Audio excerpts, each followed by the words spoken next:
Olá a todos, estamos iniciando mais um vídeo aqui no nosso canal da Igreja Luterana de Interlagos.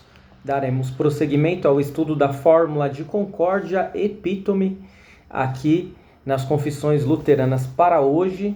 Hoje nós queremos trazer o seguinte artigo à tona, o artigo de número 10, que fala a respeito da prática eclesiástica ou das práticas eclesiásticas chamadas adiáfora ou coisas indiferentes.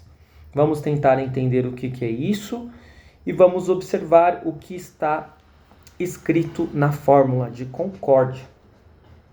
Na introdução a este artigo, nós lemos o seguinte: também houve uma divisão entre os teólogos da Confissão de Augsburgo com respeito a cerimônias ou a usos eclesiásticos que não são ordenados nem proibidos na palavra de Deus, mas que foram introduzidos na igreja no interesse da boa ordem e decência. Portanto, aqui nessa parte, logo no início, nós temos diante de nós a definição para o que significa adiáforo. Adiáforo significa aquilo que não foi ordenado e nem proibido na igreja. Mas o que é algo não ordenado e nem proibido? Ou seja, algo que nós temos uma liberdade maior de fazer ou não fazer. Porque o que está ordenado nós não temos liberdade, nós temos que fazer. O que está proibido nós não podemos fazer. Portanto, o adiáforo é um meio termo entre aquilo que é ordenado e aquilo que está proibido. Vejamos a controvérsia principal sobre este artigo. Diz assim: a questão principal foi esta: se em tempo de perseguição e quando é necessário fazer confissão de fé, e mesmo que os inimigos do evangelho não tenham acordo conosco na doutrina, se ainda assim a gente pode, diante da pressão e da exigência dos adversários, restabelecer de boa consciência algumas cerimônias que foram abolidas e que em si mesmas são coisas indiferentes e não são ordenadas nem proibidas por Deus. Então, retomando, qual que era a questão polêmica? Sem ter em tempos de perseguição e quando é necessário fazer confissão de fé, mesmo que os inimigos do evangelho não tenham acordo conosco na doutrina, se ainda assim a gente pode, diante da pressão e da exigência dos adversários, restabelecer algumas cerimônias que foram abolidas, mesmo elas não sendo ordenadas e nem proibidas por Deus. Qual que era o contexto, portanto, de inimigos dizendo o que deveria ou não ser feito? E aqui está dizendo se é possível ter essa liberdade em coisas adiáforas ou não. Devemos seguir aquilo que os inimigos estavam tentando realizar na igreja. Basicamente isso. Nós já vamos tentar trazer esse assunto mais para o nosso tempo, mas a gente ainda aqui vai caminhar um pouquinho, agora com as teses afirmativas e posteriormente com as teses negativas. Cremos, ensinamos e confessamos, teses afirmativas, unanimemente que as cerimônias ou ritos eclesiásticos que não são ordenados nem proibidos na palavra de Deus, mas que foram instituídos apenas por causa de bem-estar e boa ordem, não são em e por si mesmos culto divino nem parte dele. Ou seja, o que é adiáforo, nem ordenado e nem proibido, não é culto divino. Cremos, ensinamos e confessamos que a comunidade de Deus de cada lugar e época tem o poder de modificar essas cerimônias. Isso aqui é muito importante para o que nós vamos tratar ao final desta reflexão. Mas que se evite nisso toda a leviandade e ofensa, e poupem-se, especialmente com todo zelo, os fracos na fé. Isso aqui também é muito importante. Não é porque algo é adiáforo, ou seja, não é ordenado e nem proibido, que nós poderemos ter liberdade geral e irrestrita. Precisamos levar em consideração algumas questões antes de realizarmos alguma prática na igreja, a saber, aquilo que não vai ofender ninguém, aquilo que vai ser feito com muito zelo e que vai levar em consideração os fracos na fé. Ou seja, vamos supor que algumas pessoas pensem, certa coisa não pode ter na igreja, em hipótese alguma. E nós pensamos, mas isso é adiáforo, não está ordenado e nem proibido. Só que, por conta desses fracos na fé que poderão até mesmo se escandalizar, nós vamos chegar aí e falar, não vamos fazer. Por quê? Porque está ordenado ou proibido? Não. Para que esses fracos na fé não se escandalizem. Certo? Cremos, ensinamos e confessamos que em tempo de perseguição, quando se exige de nós confissão clara, cumpre não ceder aos inimigos nessas coisas adiáforas. Quer dizer, não é porque algo é adiáforo que nós poderemos ceder. Em determinadas situações, circunstâncias, é necessário não ceder exatamente para que os inimigos eles não venham a prevalecer contra o evangelho. Cremos, ensinamos e confessamos também que nenhuma igreja deve condenar outra por uma ter menos ou mais cerimônias externas não ordenadas por Deus do que outra.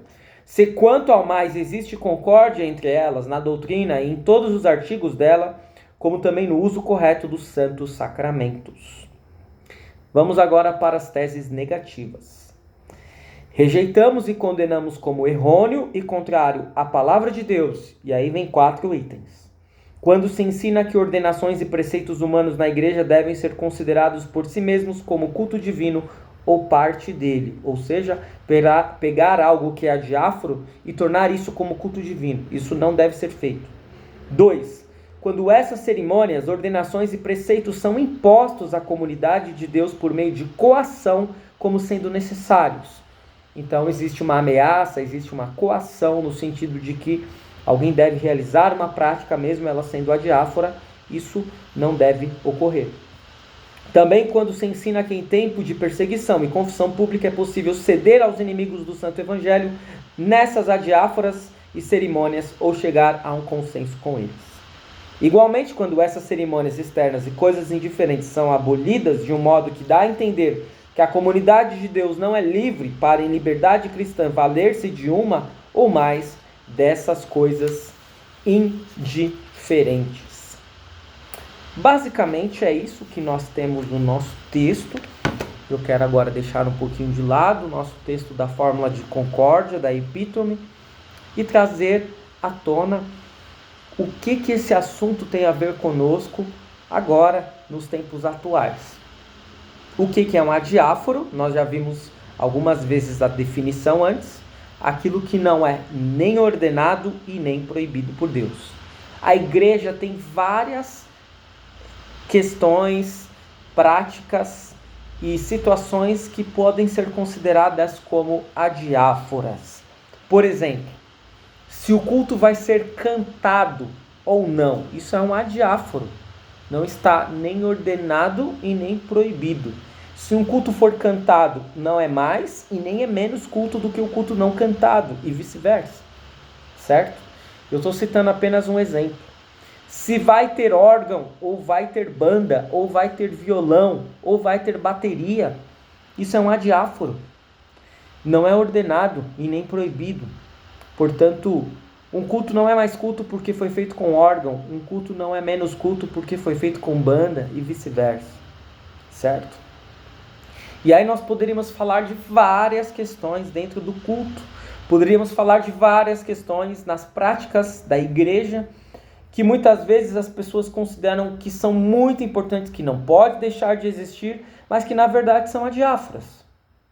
E nós temos que tomar muito cuidado para não elevarmos cerimônias, questões, práticas eclesiásticas que são adiáforas, como se fossem ordenadas ou, quem sabe, proibidas por Deus. E volta e meia alguém faz isso. E é por isso que eu advogo muito pela alternância dos adiáforos. Se há coisas no culto, nas práticas da igreja que são adiáforas, nós podemos e até devemos alternar. Nós não podemos ficar só com uma espécie de culto, uma espécie de cerimônia, uma forma de praticar certo ato, porque isso acaba fazendo com que as pessoas fechem a sua mente para aquilo como se fosse a única coisa que nós devemos fazer. Uma coisa que a gente precisa observar é, se você já foi em uma igreja luterana, se você é membro, e você sair dessa congregação e ir para outra congregação, você verá que há muitas questões práticas e formas de enxergar e de realizar um culto, uma cerimônia, que mudam, que não são iguais. E às vezes alguém que ficou muito tempo numa igreja, quando chega na outra igreja, se sente mal porque não tem aquilo que ele estava acostumado. Ou ele vai começar a julgar e pensar, mas isso não é igreja, mas a igreja não poderia ter isso. Quando na verdade ele está falando sobre a diáforo. E é interessante a gente analisar também aquilo que não é a diáforo, aquilo que nós não podemos abrir mão. Do que nós não podemos abrir mão no culto? Nós não podemos abrir mão da confissão e absolvição de pecados. Nós não podemos abrir mão da invocação. Nós não podemos abrir mão da leitura da palavra. Nós não podemos abrir mão da pregação da palavra. Nós não podemos abrir mão da Santa Ceia, da bênção. Então, tudo isso pode variar. A liturgia pode variar. A forma em que isso vai ser apresentado pode variar. Mas não pode faltar. Certo? Então, vejam como que esse assunto ele pode ser muito polêmico na nossa igreja hoje, quando algumas pessoas acham que um culto só pode ser culto quando tem órgão. Um culto só pode ser culto, vai ser um culto mais especial quando está a banda. Ambos são culto, ou com órgão ou com banda. Se uma liturgia tradicional é cantada, toda ela está no inário luterano, nossa, maravilha. Mas e se foi feita uma liturgia alternativa, contendo as partes principais, sem contrariar as escrituras? É menos liturgia do que a liturgia número 2 do inário luterano? Não. Entendam, portanto, que a variação ela é muito bem-vinda. Até mesmo na metodologia da comunicação, nós observamos que quando algo é repetido sem parar e não é alterado nunca, muitas vezes aquilo não é comunicado, porque as pessoas entram num automático. Então, até mesmo o Pai Nosso, por exemplo. O Pai Nosso pode ser variado, o Pai Nosso pode ser cantado pelo oficiante, o Pai Nosso pode ser cantado pela banda, o Pai Nosso pode ser lido, o Pai Nosso pode ser eventualmente estudado conforme o catecismo dentro do culto. Vejam quantas variações dentro daquilo que normalmente é repetido no culto. Às vezes, quando ocorre batismo, eu, por exemplo, gosto de fazer batismo no início do culto, grande parte dos pastores faz isso, talvez alguns não, mas também é um adiáforo em qual lugar o batismo vai estar. Nós entendemos melhor que ele está mais bem colocado no início do culto, que marca o início da entrada da pessoa que vai ser batizada na igreja de Cristo, não apenas na igreja luterana. E aí o Pai Nosso ele é deslocado. Normalmente ele está próximo à Santa Ceia, ele é deslocado lá para o momento do batismo, e aí ele não precisa ser feito novamente lá antes da Santa Ceia, certo? Portanto, vejam que assunto rico, vejam que assunto importante para nós desenvolvermos e refletirmos dentro da igreja, que é exatamente o adiáforo. E se ficou alguma questão, algum ponto que não tenha sido ainda explorado, explanado, você fique à vontade de comentar, curtir, compartilhar, e assim seguimos refletindo sobre esse assunto. Muito obrigado por assistir este vídeo e até o próximo.